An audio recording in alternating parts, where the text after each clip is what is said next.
Hi, welcome. We did an amazing job on momentum, and we're just going to keep that energy or momentum moving forward and jump right into simple harmonic motion. Another very short, conceptually interesting lesson with some applications to future and past topics.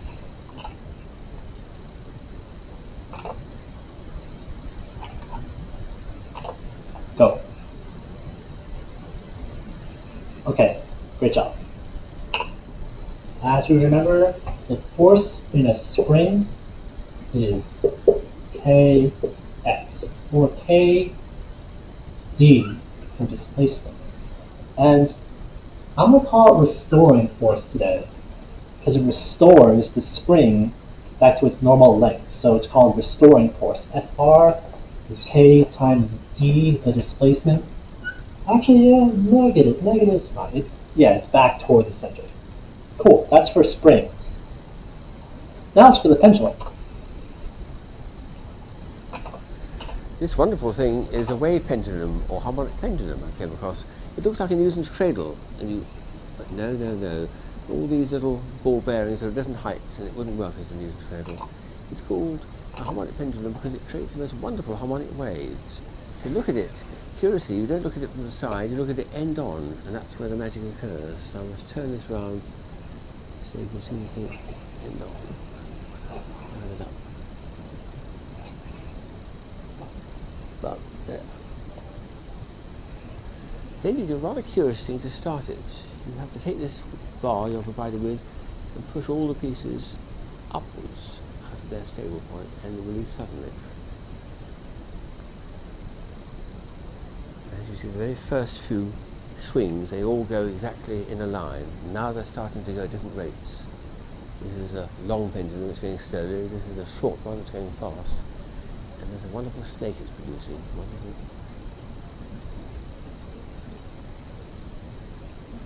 It's beginning to break up now to the point at which I can't actually make out a pattern. And after quite a period of time, it all comes back into the original shape of a single line. I counted, actually, this one here, the longest one, has to do 150 swings. And this short one does 300 swings, and then it comes back in a harmony. In between time, there's some wonderful actions. This is two parallel lines of soldiers doing formation marching. I think all sorts of analogies. And you don't touch it, you just leave it get on with itself. It's just gravity, a little bit air resistance, slow it down. And there's two parallel lines now crossing over to each other. Perfect, there are two perfect lines. About halfway.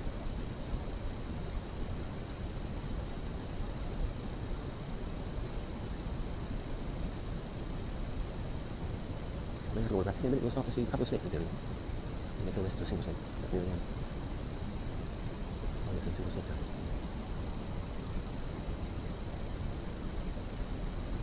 There we are, harmony being restored. You come back almost to the first stage, which is a single line. Just a bit of kicking.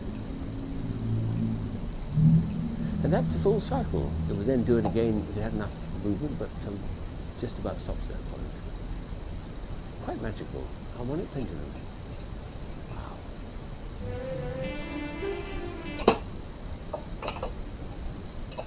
Wow, a great video for a great lesson. That person or whoever designed that toy thought, I know the period of a pendulum depends on length. You know that too. That was our first slide. But they figured out I can make a cool toy based on that idea. So that's pretty cool. Let's look at pendulum.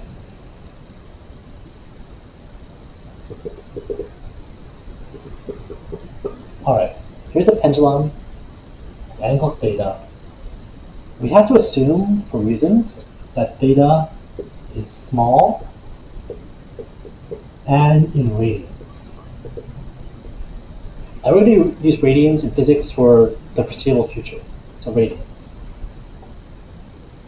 Okay, since theta is small, this length here, the distance the pendulum is from the center, we can call d. And I know it's not a straight line, it's curved, but treat it as a very short straight line for now. Okay, we're going to find the same thing, the restoring force in a pendulum. Oh my gosh, we need a three-body diagram.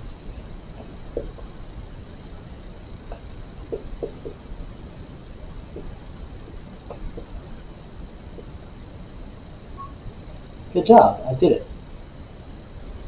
Let's resolve ft.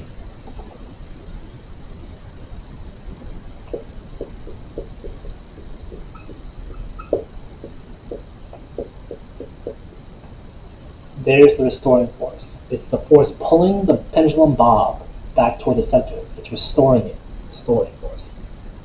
If I know trig, which I do, Fr is Ft sine theta, and Ft cosine theta is mg. So Ft is mg over cosine theta. So this is mg tan theta. Alright, you're not going to like this. Mg tan theta is basically mg theta. Don't get your pitchforks out yet. Check this out. This is known as the small angle approximation. For small angles in radians, sine theta and tan theta are both approximately theta. Don't believe me? Check it out. 3 degrees in radians is 0.0523. Actually, the tan of 3 degrees is 0.0524. You know what that means? Close enough, we're going with it. Mg tan theta? Well, just forget the tan. It's mg theta. And then we have to also use our big brains. Theta in radians is the arc length over the radius. It's how far, like the perimeter of the circle, this thing over this. You could call it R. Let's call it L, because that's what we use to do. That's how we describe pendulums, the length L. So the restoring force is mg d over L. Oh my gosh. And actually, you could even make a negative 2 if you wanted. Because if the pendulum swings to the right, the restoring force will be to the left. Oh my gosh. Physics. The restoring force in a spring is a constant times the displacement from the center. The restoring force in a pendulum is also a constant times the displacement from the center. Springs and pendulum are 2 examples, and namely the only 2 examples of our unit simple harmonic motion. We're not going to do complex harmonic motion. This is complex enough. It's going to be fine. But the big idea is the force pulls the object back to the center. The force is proportional to the displacement from the center, and that makes the objects just oscillate back and forth. A mass on a spring will just a pendulum, you already know. That's simple harmonic motion. So Fr is mg over L times d, or k times d. Cool. I'm gonna, so for no reason, let's find the acceleration.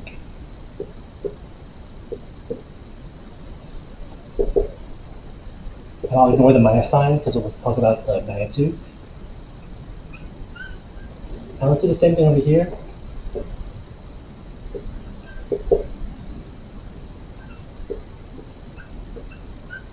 This is for this is for pendulums. This is for springs. That's the acceleration back toward the center. Okay. Let's look at the pendulum again.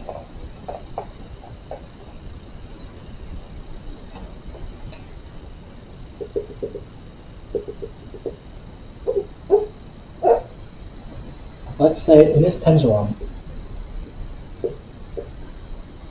right is positive, left is negative.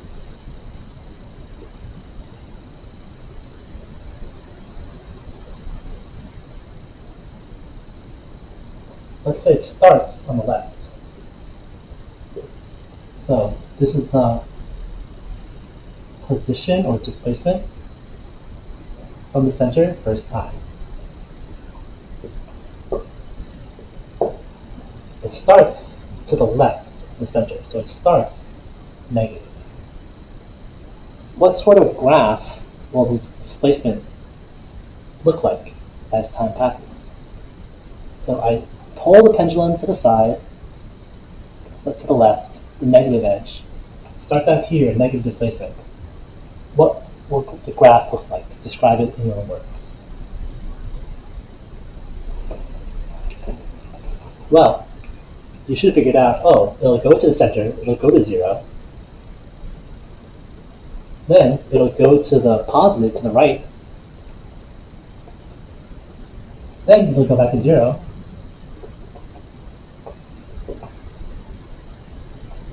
Yeah, more or less. It'll go positive, negative, positive, negative, positive, negative. So are we going to get a zigzag like this? Not quite. We will hit all those points. Positive, negative, positive, negative, positive, negative. But remember we said the acceleration is based on displacement? That's true.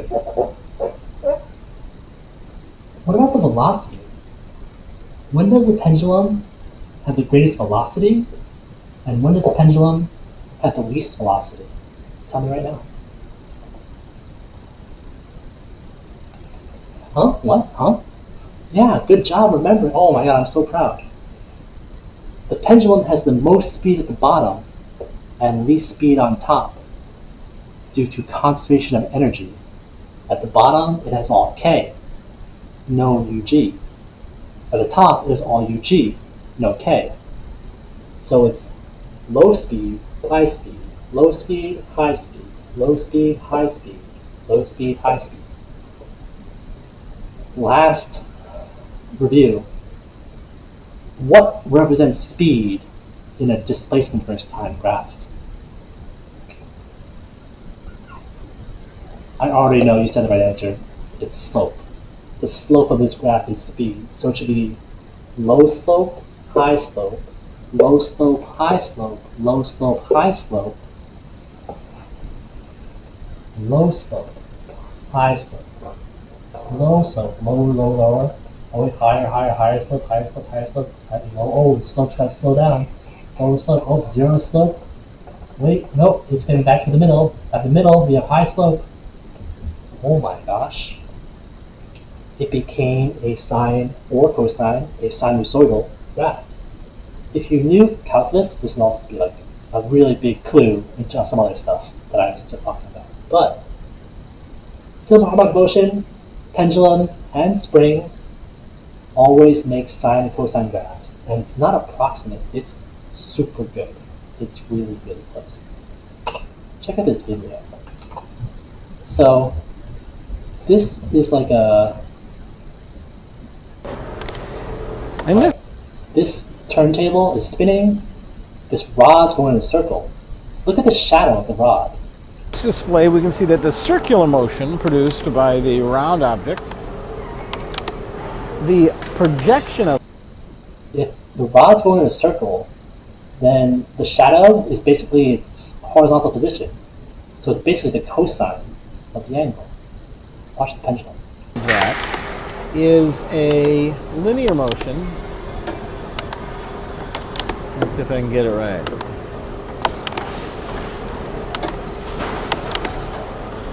So we're getting pretty close. The pendulum motion, the shadow of the rotating object, are almost lined up now. It matches perfectly.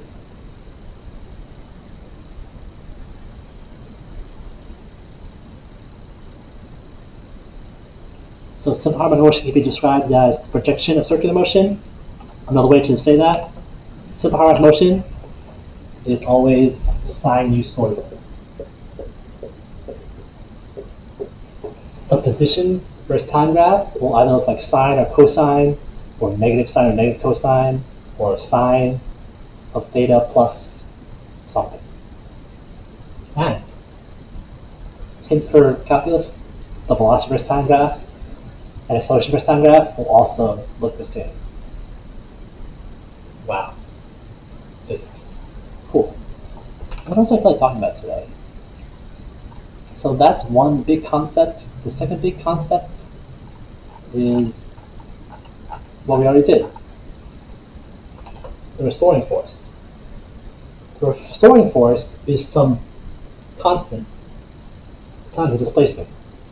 And thus the acceleration, little a, is also some constant times the displacement.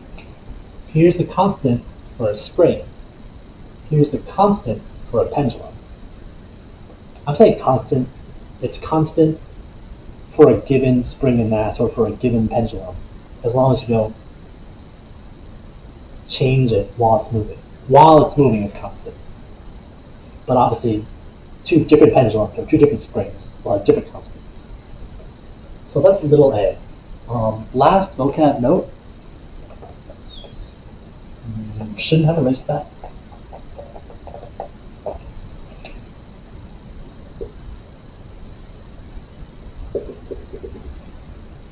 Big A.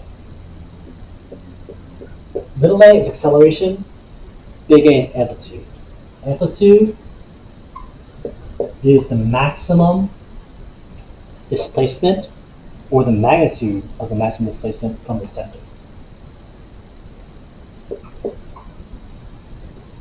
It's, in theory, always the same on both sides.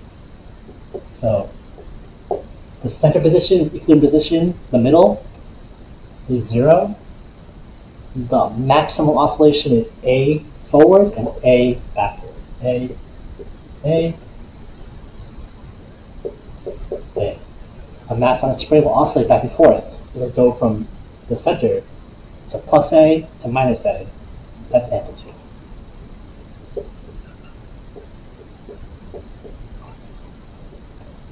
We're going to see some really cool stuff with amplitude next lesson.